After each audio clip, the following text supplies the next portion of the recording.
nossa mamãe. Começa assim.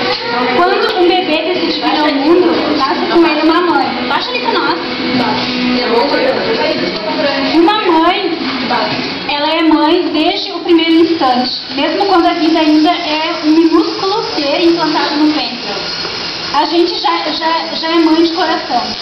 Todo o nosso pensamento, todo o nosso cuidado se volta para esse serzinho que tão minúsculo já provoca emoções tão grandes.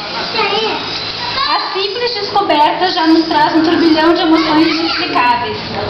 A vida nunca mais vai ser a mesma e nos perguntamos: será que vou ser uma boa mãe? Será que vou saber cuidar do meu bebê? Mas uma mãe não nasce mãe e não aprende a ser em escola. Pega ela ali. Uma mãe é e isso basta. Mãe sente, mãe adivinha, mãe aprende sofrendo, mãe sofre aprendendo.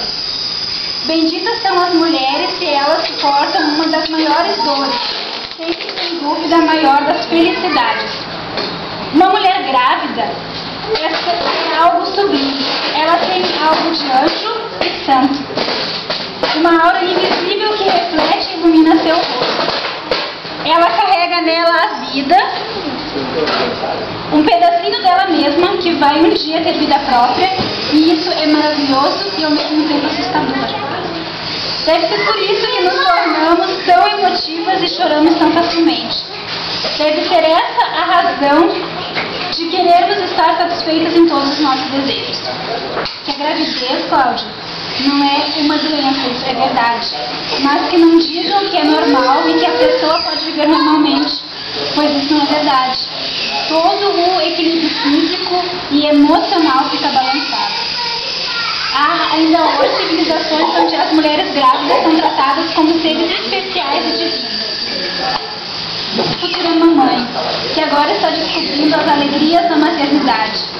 Lembre-se, se você tem medo de não saber o suficiente para ensinar ao seu bebê os caminhos da vida, saiba que é com ele que você vai aprender a trilhar muitos desses caminhos. Viva a sua gravidez em todos os seus instantes. E não se preocupe se está fazendo, se fará as coisas certas ou erradas.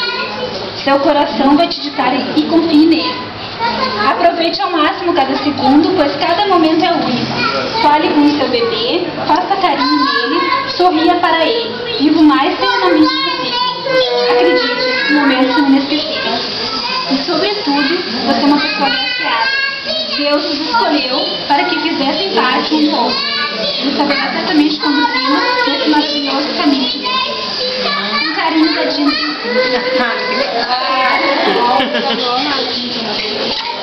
Obrigadinha, tirei foto contigo? Eu acho que sim, né? Nós tiramos foto. Tiraram.